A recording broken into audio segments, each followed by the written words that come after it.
Good morning. I want to start by saying that we have lived certainly through very historic times. Over the last 2 years, all Canadians have had to modify the way they work and to adapt to the extraordinary circumstances of the COVID-19 pandemic.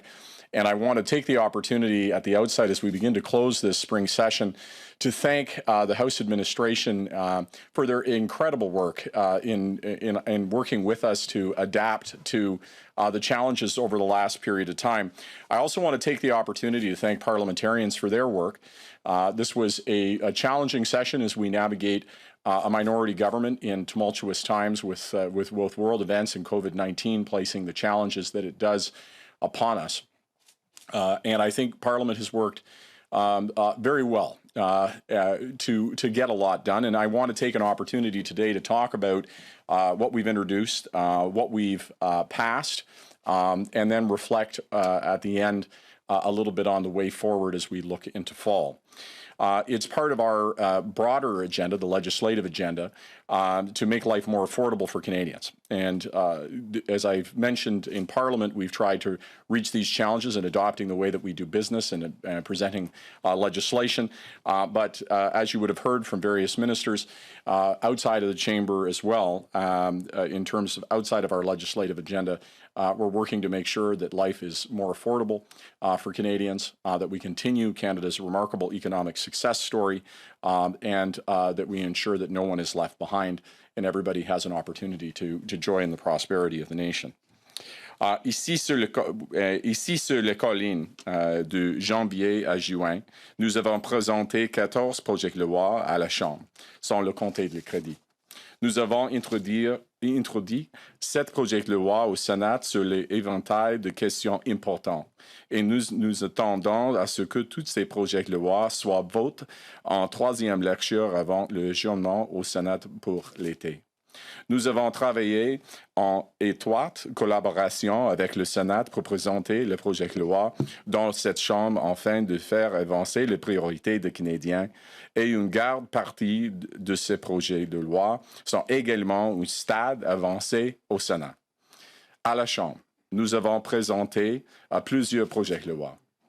Notre projet de loi budgétaire C-19 va faire croître notre économie, va favoriser les technologies propres, va renforcer notre système de santé et va rendre la vie plus abordable pour les Canadiens dans le domaine tel que le logement et la garde d'enfants. Grâce au projet de loi C-18, nous faisons en sorte que les médias et les journalistes de l'information numérique canadienne reçoivent une juste rémunération pour leur travail. Le projet de loi C11 exigera que les services de fusion en continu en ligne contribuent à la création et la disponibilité d'histoires et de musique canadienne, afin de mieux soutenir les artistes canadiens. With Bill C-21, we protect Canadians from the dangers of our firearms in our communities. We will freeze the market on handguns, attack smuggling at the border, and implement red flag provisions to address domestic violence. With Bill C-22, we brought forward a strategy to reduce poverty among persons with disability. This is part of our broader agenda that has already helped lift, including all the different measures, more than 900,000 Canadians out of poverty, well ahead of our target on poverty reduction, the first targets on poverty reduction that were ever put in place. These are just some of the bills that have been introduced this session. We've done all of these things working with other parties, at times, unfortunately, dealing with a heavy Conservative obstruction. I can say that at the start of the session that we were able to work with the Conservatives in a way that was collaborative on C2 and C3 particularly, and as well, with C3 and C4 particularly.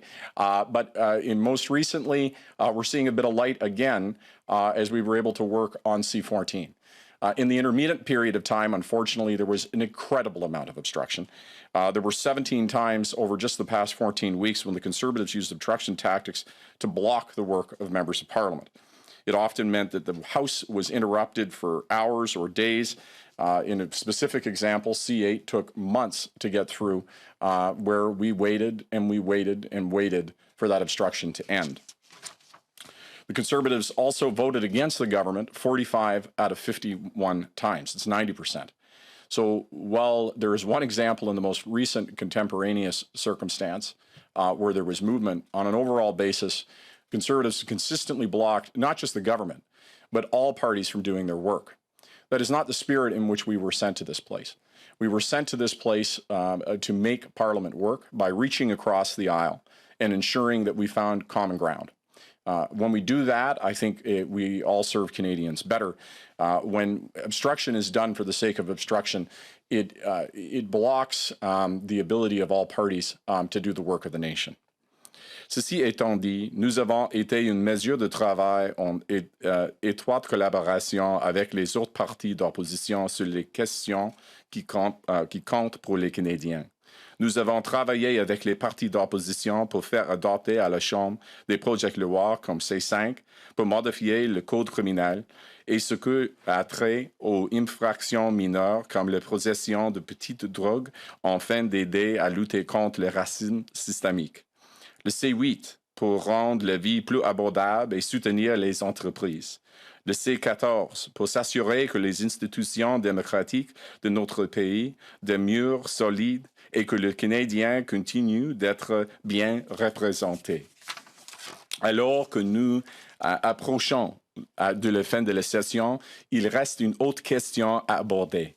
Il s'agit d'une façon dont la Chambre fonctionnera à la rentrée. La pandémie, ça continue. Alors, la semaine dernière, on a 5 députés juste dans notre parti qui avaient le virus COVID-19. Et c'était essentiel, même si avec le Premier ministre, de répondre aux questions virtuellement. Alors, ça, c'est les réalités pour nous. And it's for that reason that we need to reflect upon these extraordinary new changes that Parliament was afforded to do its business as we move through this pandemic. It's meant that we've had the flexibility to successfully allow members to continue to participate even when ill and making sure that they didn't infect others. It's why this morning I've had a conversation with other House leaders and informed them that we will be moving forward with a motion to see the hybrid provisions continued for an additional year. In that period of time, we're asking the Procedure and House Affairs Committee to study the utilization or the lack of utilization in a post-pandemic reality of both the hybrid provisions and the voting app. We think it's important that Parliament be the ones to do the work of looking at what was and what was not successful in utilizing these hybrid provisions in the voting application during COVID-19. I want to say that I was in opposition for a long time.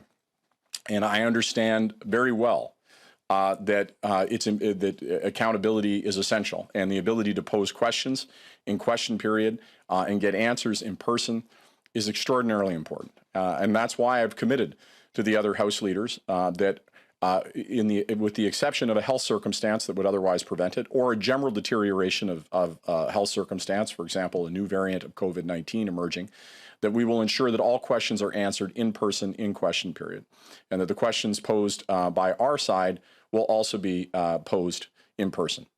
It is our intention to ensure that we work with the opposition parties, and I've relayed this to the other opposition House leaders, that if they have any other way, that we can ensure that we maintain the mechanisms of accountability and that the opposition can fulfill its functions. At the same time, make sure that we have provisions that allow this place to continue in a way that will recognize that we are still in a pandemic reality and that we need the tools to ensure that members of Parliament can participate fully in the proceedings of Parliament. And with that, I think I'm very excited for the fall session. We have an enormous amount of work to do, but at this time, I'm ready to take questions. Nous allons prendre les questions, en commençant avec les questions de la salle. Les journalistes qui sont en ligne peuvent utiliser la fonction « Lever la main » pour poser une question. What bills are you hoping that the Senate will pass in the short term, we'll get through before we all head off for the summer? Yeah, thank you. I mean, I think we want to ensure that any bills related to budgetary measures are adopted.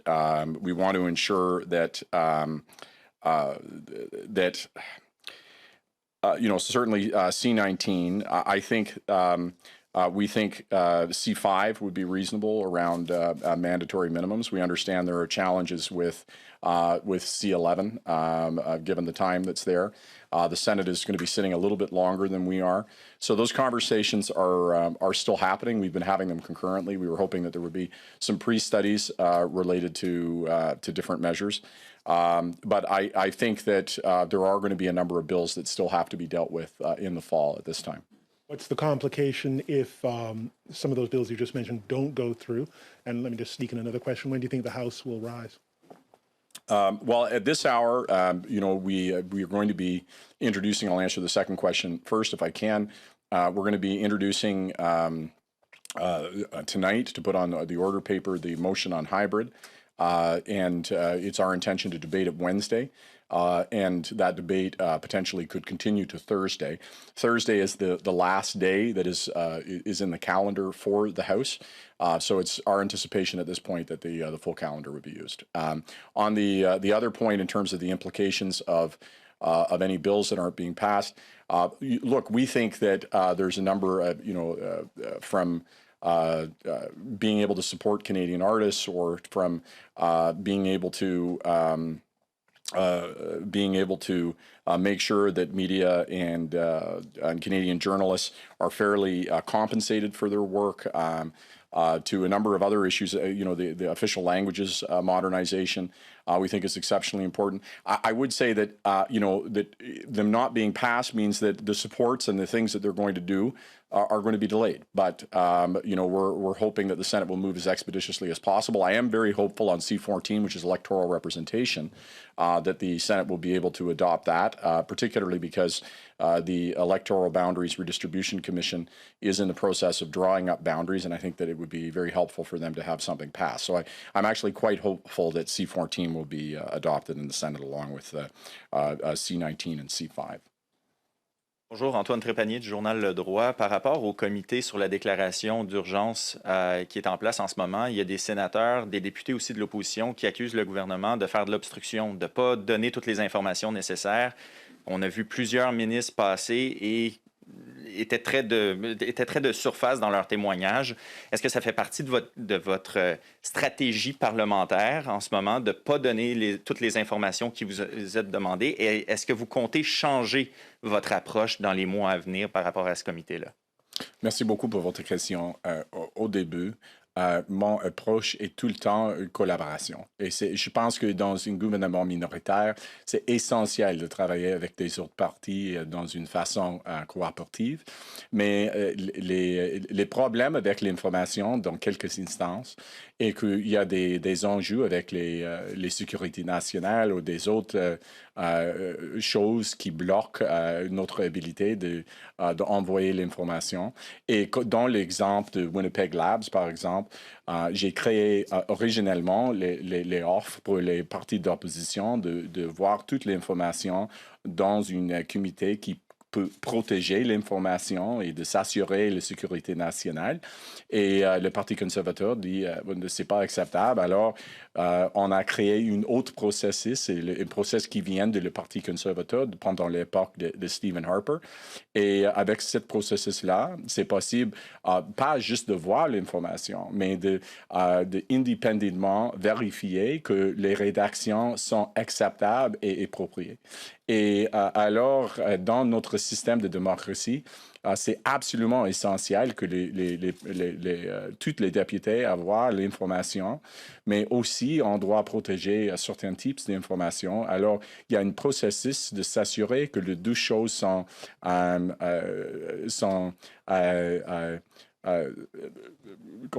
trouvent pas un équilibre, mais faire les deux choses en même temps, de l'utiliser un système privé de protéger l'information qui a absolument besoin de protection, et dans l'autre côté de s'assurer qu'il y a un processus pour les députés de voir l'information, même si c'est pas possible d'envoyer l'information publiquement.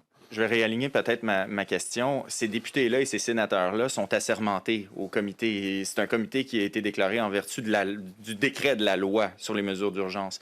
Donc, est-ce que vous êtes en train de dire que ces députés et sénateurs-là ne sont pas aptes à recevoir les informations peut-être un peu trop pointu, à votre avis, d'enjeux de sécurité nationale.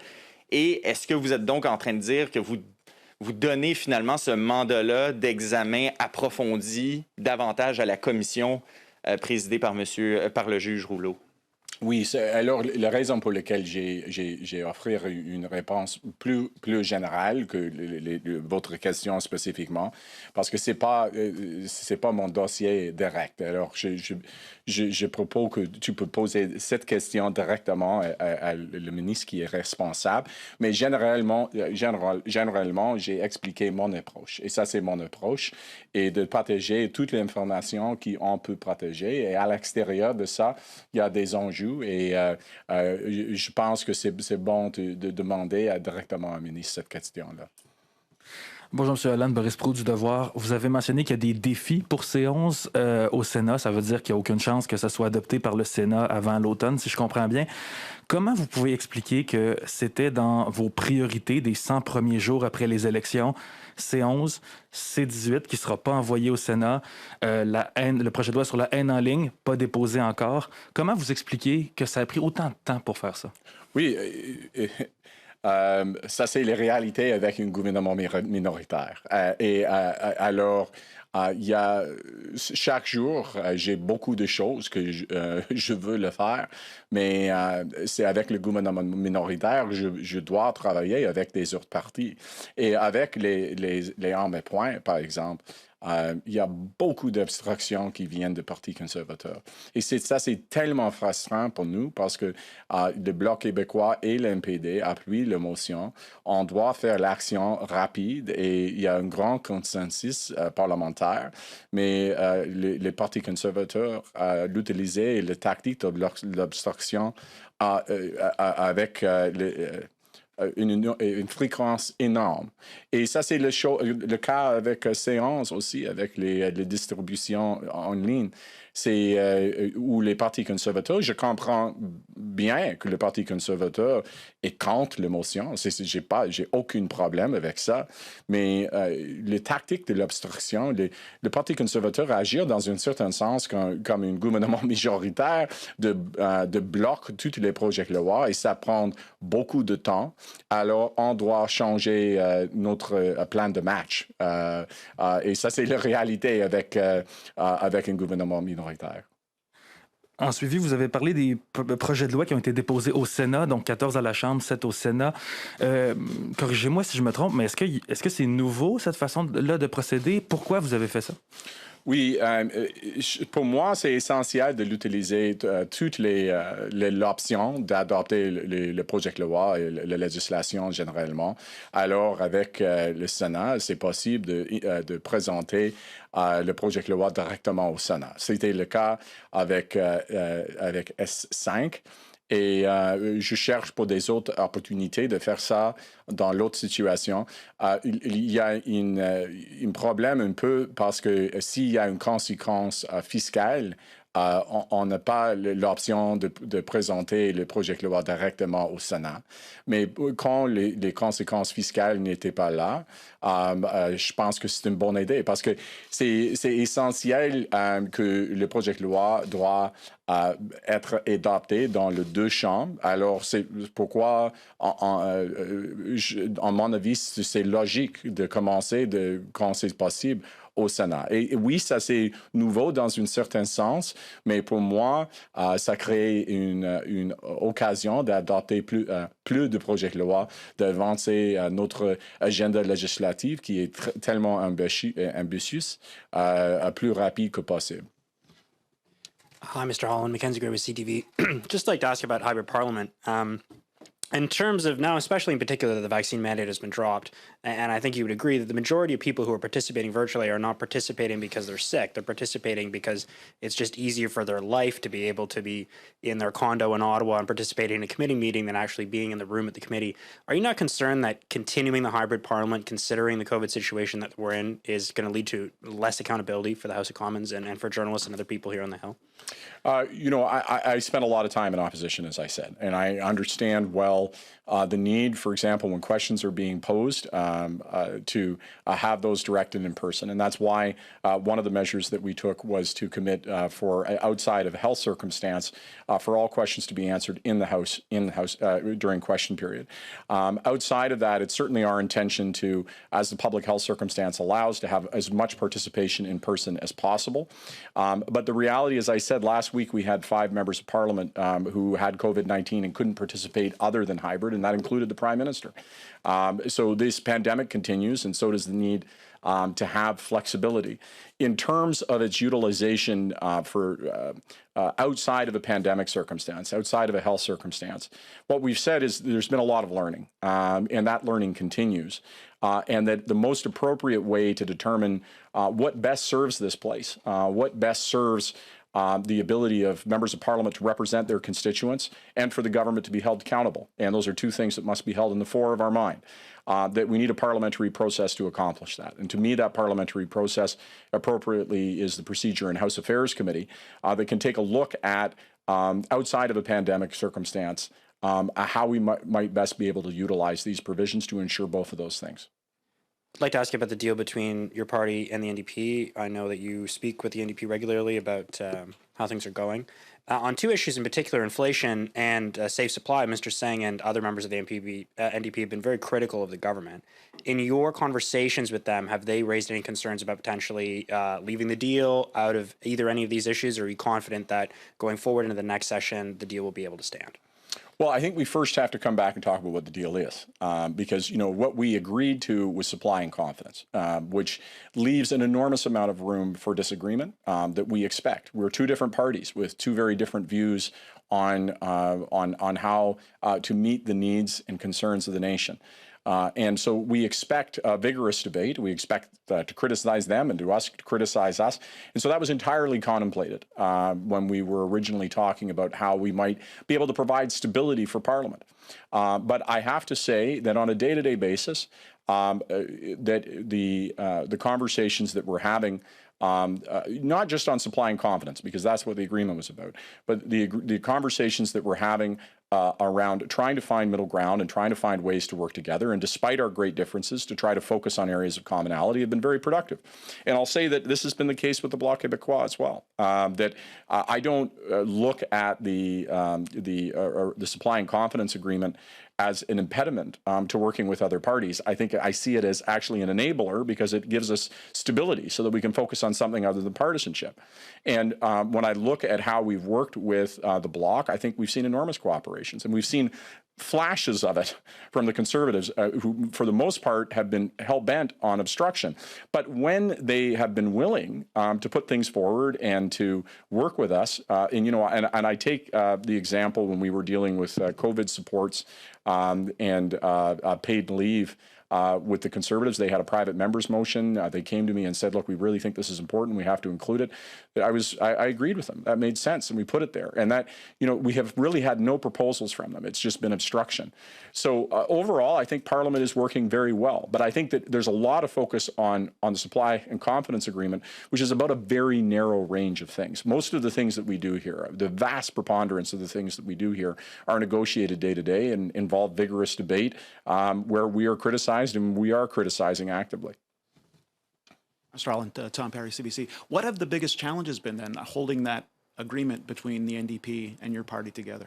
Well, I think one of the biggest challenges, let me start with external challenges, is to have folks understand what it actually means. Because I think it is confusing when people hear the supply and confidence agreement. Most people don't understand what supply and confidence means. And so there's a tendency to see the NDP criticizing us, or us criticizing the NDP and disagreeing with them, and to be confused by that, and to wonder, well, does that mean that the agreement isn't somehow in peril? And so I think having folks understand that what this is about is providing stability for Parliament to act in a minority way, to continue on a day-to-day basis to find middle ground. And I think that inside Parliament, on a day-to-day basis, dealing with legislation, it's working really well. It's taken the temperature down. We're seeing less partisanship. We're seeing, and this is by the Bloc and the NDP, that there's been good bridges built to find a way, despite our differences and despite the fact that we're adversaries, to find common ground. The biggest challenge inside of Parliament, if I could be frank, has been the Conservatives. They're for some reason they've gotten into a mindset that obstruction is a strategy. Obstruction can be a strategy. It's sometimes appropriate on a limited basis, but if you obstruct all the time on everything and you're against things, like I'm glad they finally broke on C-14, but there was a time when even on C-14, which is electoral representation, and they support that they were moving that their own members be heard, and in blocking the House with vote after vote on a bill they supported. And, hearing stories from witnesses who were there on medical assistance in dying, who were there sharing deeply personal stories, who had to be sent home, who couldn't give testimony because the Conservatives were putting fake motions to hear their own members who were going to speak anyway, is deeply frustrating. And I hope the Conservatives reflect upon that. I don't think that any Conservative who's going home at the end of this session is going to, go back and tell their constituents, wow, like, this is fantastic. We blocked everything. We offered nothing. They represent roughly a third of the House. They don't have the right to stop the business of the other 2/3 of the House. They absolutely have a right to vote against things. They absolutely have a right to criticize the government, and on occasion, where appropriate, to obstruct. But the amount of obstruction that they put forward has meant that legislation that has broad support, and I take the action on C-21 on firearms and handguns and action on crime, that has broad support in Parliament. 2/3 of parliamentarians support that. We can't get a day of debate in. Every time we try to get a day of debate, they shut it down. They don't have the right to shut down democracy. And that has profoundly been my greatest frustration on the inside of this process working in this minority government. And I don't know if this was mentioned in your list of bills you hope to get through before the end of the session. The government introduced legislation last week on extreme intoxication. Do you think you're going to have that done by the end of the session? Thank you for that. I should have raised it. So the extreme intoxication defense in the Sullivan decision is something that we've been very concerned with. We put forward a legislative solution. I've had an opportunity to talk with the other House leaders, and I'm extremely confident that we're going to be able to move a solution through the House before lifting. And that's another area where I do have an expectation of the Senate to get that done. I think we don't want to leave that open, and I think all parties are in concurrence with that. Nous allons prendre les questions en ligne. We'll take questions online. Marie Vastel, la parole est à vous. Okay. Oui, bonjour, Monsieur Holland. Hi. Hi. You've insisted a lot since the beginning of the press conference. You've insisted a lot on the Conservatives filibustering and obstructing and blocking, and I've heard your point. But to that point, other parties like the Bloc Québécois are saying that your party is also using, if you will, the fact that Conservatives are filibustering and blocking stuff to move some of your own legislation ahead faster with time allocation, which has led to some amendments not being able to be debated or discussed, for example, on C-11 in committee. Can you respond to that? Do you not have a part of responsibility to uphold that democratic process that you have been saying is so important? Yeah, thank you for that question. And I think that, at the beginning of this session, it was my hope that we could work collaboratively to move through the legislation of the House without having to use time allocation or other methods to advance legislation. And then we found out, unfortunately, after 4 months with C8, that wasn't going to happen. And we were left with very little calendar time to deal with items that are essential, that Canadians expect us to take action on, that we made commitments during an election campaign we would take action on. But let me say this, that in the fall, and I've had direct conversations with the Conservative House Leader on this, I don't want to have to do this. That if they stop obstructing all the time and sit down with us to propose reasonable timelines for legislation, that doesn't mean that we're sitting with one bill burning up House time for 4 months where we can't get anything else done. that I'd much prefer to work collaboratively on these timelines. I would also state that, in a minority government, we have not had the ability to do any of this unilaterally. We always need another partner. So we've made sure, I think, at each stage with every bill that there was appropriate time for debate, and we had to do that with the support of another party in all instances. But it isn't my preference, and I do look to fall hoping for something different, because I don't think this has worked for the Conservatives. I don't think that they've gotten really much mileage out of all of the obstruction and blocking that they've done. I don't know if my mic's still on. Yes, I can. It is. Yeah. Thanks. Sometimes it turns off by itself. Anyway, I hear what you're saying, but some would say you also have your part of responsibility, right? And that perhaps you could take the engagement that in the fall you also are a little less quick to bring in time allocation, or that perhaps you try to work harder with the Conservatives. You said yourself you're in a minority government.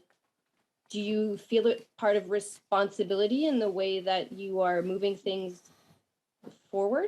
Absolutely. Absolutely. I feel that responsibility every day.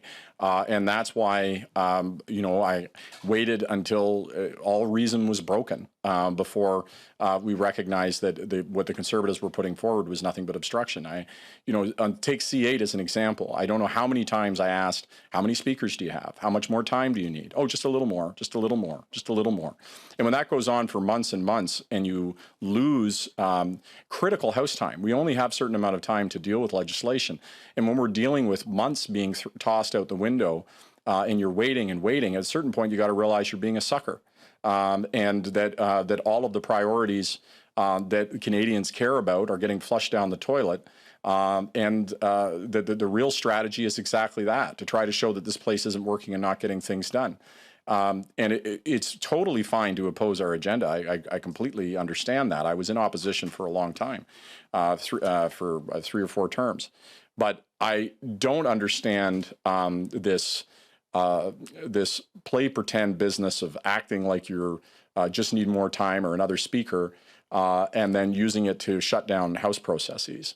So, I think I demonstrated enormous patience through the period, through months and months and months until about April, when I realized, look, we're running out of House time, and we got a lot of things we got to get done. So we're starting a new session fresh in the fall. I would say that I'm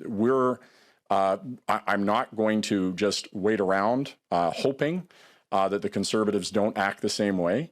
We're going to have conversations right out of the bat around expectations. And I think that if there's a fair proposal for time that's actually about hearing debate and actually about having a conversation, then of course that's how I want to work. But if it's a tactic, if they're trying to use me to pretend that they need time when the overall objective is just shutting down this place and not allowing the 3 other parties that represent 70% of Parliament to block them from doing their work or getting things done, that I'm not going to allow it to happen. Émilie Bergeron, la parole est à vous. Oui, bonjour, Monsieur Holland. Je voudrais revenir sur le mode de fonctionnement hybride. Si j'ai bien compris, vous avez parlé que la motion qui va être présentée, ce sera pour reconduire pour une période de 1 an, si j'ai bien compris. Pourquoi y aller avec une période de 1 an et pas y aller avec plus de flexibilité, disons, reconduire pour 3 mois et voir après comment la situation évolue? Pourquoi avoir choisi cette période-là? Oui, c'est une bonne question. C'était difficile dans l'autre occasion quand la pandémie a changé. On a plusieurs situations où c'était nécessaire de changer notre système de travail, et ça prend beaucoup de temps, beaucoup d'énergie, et c'est pas logique. Et maintenant, après 2 ans, je comprends que c'est absolument impossible de savoir l'avenir, de savoir la direction de la pandémie. Et ça, c'est la raison pour laquelle je pense que 1 an, c'est une bonne période de temps de faire 2 choses. De s'assurer qu'on a le predictability dans notre système, et de s'assurer que les députés savent bien le système et notre d'avoir la stabilité avec ça. Et deuxièmement, je pense que essentiel pour les comités parlementaires de faire leur travail, de faire une étude sur la question de l'efficacité de le système hybride. Et je pense que le comité a besoin de temps de faire ce travail-là. Et peut-être ça va prendre 6 mois, peut-être 8 mois, j'ai aucune idée, parce que les comités de parlement n'avaient pas l'opportunité de commencer leur travail. Alors, avec 1 an, ça c'est un temps pour le comité de trouver l'efficacité et l'utilité d'un système hybride à l'extérieur de la pandémie. Ça a créé une bonne réponse de 2 problèmes, je pense. Je voulais aussi vous entendre sur un autre sujet, le projet de loi C-28 qui a été présenté vendredi dernier par le ministre Lametti et la ministre Yen. Vous aviez parlé que vous vous concentriez pour trouver une façon expéditive de passer le projet de loi. Est-ce que vous avez trouvé le consensus parmi les partis pour permettre l'adoption de C-28 d'ici la fin de la session? Oui, je pense avec C-28 qu'il y a une solution. J'ai parlé avec mon homologue dans l'autre partie et c'est évident que toutes les parties veulent prendre l'action immédiatement.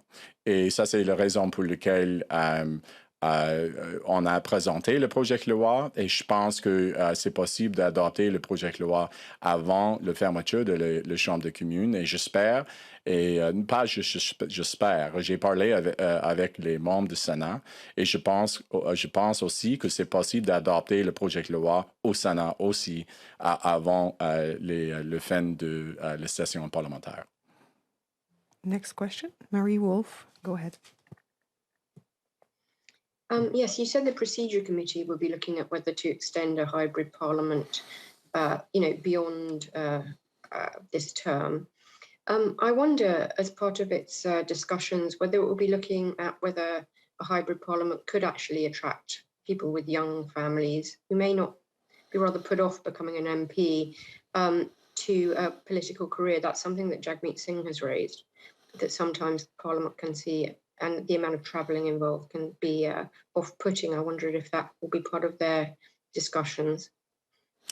Yeah, I mean, one of the interesting things about the last 2 years, when I was whip when the pandemic started, and we sat down with House administration and with the other parties and tried to find a way for Parliament to function even as the world closed down. And the unintended consequence of that is that we created a lot of new ways of potentially doing work. I don't really have any comment on whether or not those should or should not be kept or the advantages or disadvantages of it, because I think that it needs to be a separate process. What I'm concerned about is ensuring that we have a stable and predictable process where parliamentarians and Canadians can know, despite whatever's going to happen out in the world, that they're going to have a functioning parliament. What I like about sending it to the Procedure and House Affairs committees is the questions that you're asking, the questions that a journalist asked earlier in the other direction who was concerned, that would have a parliamentary forum to be heard, that there would be witnesses on both sides, that there would be an airing of the pros and the cons and why it should or shouldn't be used, and that committee will make a recommendation and then it be given fair time to do so. I said in French, I don't know how long that process is going to take. It's one of the reasons why I think prolonging these measures by a year is important, because that committee has some difficult work to do, to think about whether or not there are things that we can take away and use from this experience, and I don't want them to be rushed. I want them to be able to do that work. Now, if they come back with something earlier and the pandemic is ended and it's become clear that that we can contemplate that earlier than a year, we could do that. Nothing binds us to that year, but it does give us predictability and stability until we have a report, something that we consider for the future beyond the pandemic. On a different subject, I wanted to ask you about C11. There was a backlash about how quickly it was pushed through committee with 160 amendments discussed in one day. And there was a guillotine motion, which the government imposed at 9 o'clock, which meant that dozens of amendments were not, that MPs had only seen that morning, had to be voted on without debate. And there was a backlash not just from the Conservatives, who I appreciate are filibustering, but from other parties, including the Green Party, and also outside observers who watched this. And some people were saying it set rather a dangerous precedent, the government saying what should happen in committee. The Senate has signalled quite clearly that they're not willing to have that bill pushed through in a similar fashion. And I wondered if you could give us some indication about whether you will allow the Senate to have time to consider it, and also whether you felt that the way that it was pushed through that committee was possibly a little bit too fast. So let me take the second question first with respect to the Senate. The Senate is going to have a fulsome process on C11, on online streaming services, and have indicated that they're going to need time to be able to do that. We respect that. I expect the Senate will take its time. It's part of a broader process. Remember, it wasn't just that this bill was at second reading in committee and third reading and report stage. There was also a very vigorous debate on this in the last Parliament. There was a lot of conversations in an election campaign. There has been an enormous amount of conversation on this issue. And I think that Canadian artists and producers are getting frustrated. That they're expecting that they're going to get supported and that they're going to see their content protected, and that the stories and the music and the heritage that we have an obligation to promote and protect, that we're going to take action on. And so it was essential that we, after dealing with this for so very long, saw it move forward. And in our process, there are always checks and balances. As I say, it's going to the Senate. There's going to be a robust debate and discussion there, and we look forward to that. And Stephanie Lewis, go ahead. Hi, thanks for taking our questions. I just want to pick up again on this idea that you're putting forward about the Conservatives being obstructionist. Their point of view is that over the course of the session, they've introduced a number of motions, say on the lifting of mandates or on, measures to combat inflation. And the Liberal government again and again has refused to sort of entertain that or, steals their ideas and runs with them on their own. So what's your response to that? When they propose ideas, if they don't suit your agenda, you guys just won't consider them? Well, I don't. I appreciate the question, but I don't agree with their conclusion at all. There have been a number of examples where they brought real solutions forward to modify things in a way that they would know we would be open to. But taking partisan hardline positions that obviously have no possibility of crossing the aisle, not just with us, but with the Bloc or the NDP, and holding that out as compromise isn't real. And I can tell you that since C4, when we banned conversion therapy, there was dead silence on any reasonable proposal. C3 was a great example of a reasonable proposal coming forward on a Conservative private members bill on a way that we could agree, and we were able to do that. But then there was a desert. An absolute desert from C4. The last time I saw any reasonable modicum of cooperation was on C14, and that was after they had obstructed and blocked it, even though that they were supporting it. It's just now at the 11th hour, I think, because they're looking for the House to rise, that they're willing to offer anything concrete. So, taking a hardline partisan position that you announce in the press and talk about how awful the government is, and that we will not wholesale adopt your position that's way out of alignment with where the other parties is, that's not reasonable. That's not trying to make this place function. Moving concurrence motions and blocking bills from being debated, moving that people be heard to block a bill that you support from moving forward, none of that is reasonable. And I can say that I have not seen anything at all from the Conservatives that I would put in the realm of reasonable. And any time that they have, in the rare instances that they have, we've moved quickly. I've said from the beginning of this Parliament, I want to work collaboratively. I want to see Parliament reach across the aisle and find middle ground despite our differences. That's what Canadians voted for. That's what they expect. And unfortunately, to a large extent, I haven't seen it from the Conservatives. I wonder also if I could just ask you a bit of a bigger picture question. Your colleague Charlie Angus wrote a piece in Policy Options where he talks about the difficulty of being an MP in an age of conspiracy theory and the extent to which his constituency office, he gets bombarded at barbecues and, just in the business of carrying on his parliamentary duties with people who are what, he generally refers to as being down a deep rabbit hole. And I wonder if you could reflect on that sort of as a member of parliament, as the House Leader, but also how the functioning of parliament, you think, has maybe been affected by this anger that we're seeing bubble up to the surface.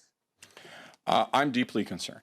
I was elected for the first time in 2004 as then a government MP, briefly a government MP before going to opposition. And even in my time in council before then, I would encounter a lot of people with different opinions, often hostile to my own, but they were always rooted in reality, at least in the vast preponderance. I think what is deeply concerning now is running into people at events or having meetings in my constituency office where people are firmly convinced of things that are materially not true, that are no basis in reality. And the number of people that are attaching themselves to theories they found on the internet that have no basis in reality or truth is extremely concerning. And it's extremely concerning for two reasons. One, that how can we have a debate about the future of the country and the choices we make if we can't agree on what reality is? It's one thing to say, well, certain interpretation of facts leads you to this conclusion or that conclusion. It's another thing to make up a fact that has no basis in reality and hold it out as true. And that means that you cannot have a constructive debate because you can't talk about whether or not you should go to the moon if you don't agree that the moon exists. The second problem, and perhaps it is a deeper, more insidious problem, is that when we accept these conspiracy theories, they vilify the other side in a way that makes extreme belief and action acceptable. If I think that my opponent is earnestly trying to make the country a better place, but we just have a different perspective on how to get there, that's one kind of debate. If I paint my opponent as somebody who, rooted in conspiracy theory, is evil and is seeking to destroy certain groups of people or certain aspects of our society, then that justifies a very different kind of response, a very dark response, potentially a violent response. And I think that we have to be very careful in our language. And I was in opposition. I certainly did this. That when you get into a rhetorical flourish, you characterize the other side as being a bunch of bums, and and they do a terrible job. But I think that all of those comments have to be rooted in a deep mutual respect for the job that we do and why we're here. And when we flirt or play footsie with extreme elements and with lies, it emboldens people to believe things that are fundamentally not true and are threatening the fabric of our democracy. And we cannot afford to do that. Historically, any time that has happened, it has gone to very, very dark places. We live in a remarkable country where every parliamentarian that I know here is trying to do the best on behalf of their constituents. Every parliamentarian in every party has a firm view of how they can make the country a better place. There is nobody here who's trying to destroy anybody. And flirting with those kinds of ideas really rips at the fabric of our democracy, in my view. This concludes the press conference. Ceci met fin à la conférence de presse. Merci.